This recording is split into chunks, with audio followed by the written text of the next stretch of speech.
Bon, test de réactivité sur le disque HF elliptique. Voilà. Alors je vous montre.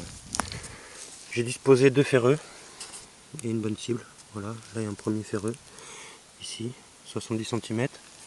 La cible, elle est en dessous à 35 cm. Et l'autre ferreux qui est ici. Voilà.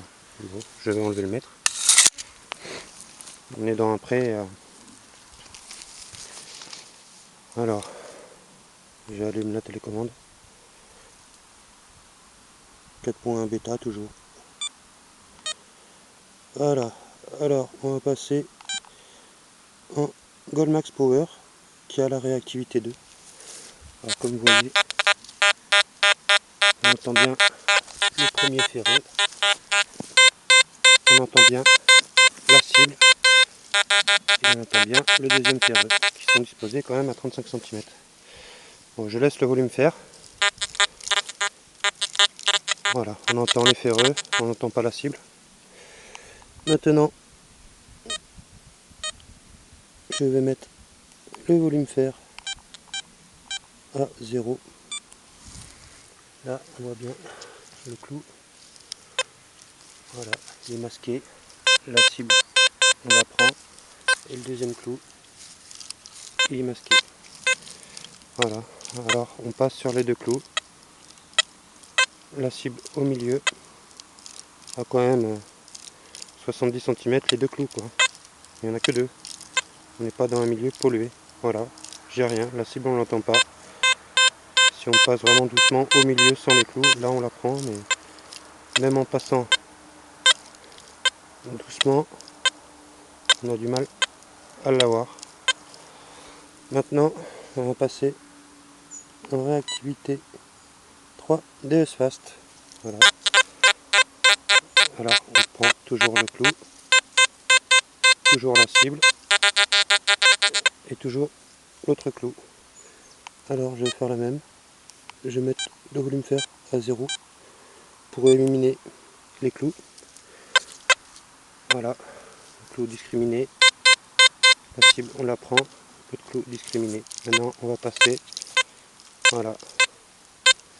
Alors, là, on l'a bien. Je passe sur les clous. Je peux même passer à fond. On l'a bien. Voilà pourquoi dans un terrain, la réactivité 3 est vraiment indispensable.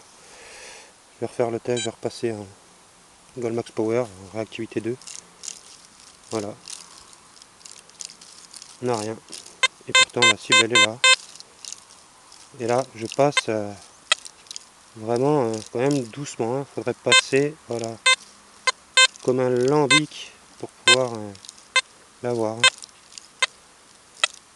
Même en passant vraiment doucement, quand on détecte réactivité 2, si vous êtes dans un champ, dans un pré, dans un labour, avec des grands disques, si vous avez deux ferreux à 70 cm les uns que les autres, même un gros ferreux, un fer à bœuf, la cible, vous ne l'aurez pas à 40-50 cm, ça c'est certain. Maintenant, on va déterrer, voir la cible, si on aurait été en Goldmax Power, ce qu'on aurait loupé. Voilà, elle est quand même assez profonde, là voilà. On aurait été en Goldmax Power, dans un pré, on aurait loupé une petite monnaie en or, un petit florin. Voilà, je ne sais pas si vous le voyez bien. Voilà. Entre deux ferreux qui sont à 70 cm et à 35 cm de la cible en réactivité 2. Voilà pourquoi il est important de rester pratiquement tout le temps en réactivité 3. C'est pour ça que j'utilise tout le temps le DS Fast, réactivité 3 minimum, même si c'est vraiment propre. Et dès que je suis dans un endroit pollué, je me mets en réactivité 5 directement, en passant par la haute fréquence. Bon là je suis resté en 14 kg. Voilà, déjà pour comparer entre deux fréquences, entre deux ferreux, 70 cm, on loupe une cible juste à cause de la réactivité 2. Et voilà, pour dire que la réactivité 3 est vraiment efficace. Alors n'hésitez pas à rester en DS Fast, réactivité 3, programme hot, réactivité 3, ou voilà. Si vous voulez prendre des grands disques avec des programmes Gmax, Deep, tout ça, en labour et tout, voilà, vous risquez de louper pas mal de cibles. Voilà pourquoi il est important de rester en réactivité 3 minimum. Voilà, juste un petit débrief sur les réactivités. Voilà. Bon bah allez, bonne détecte à tous, hein.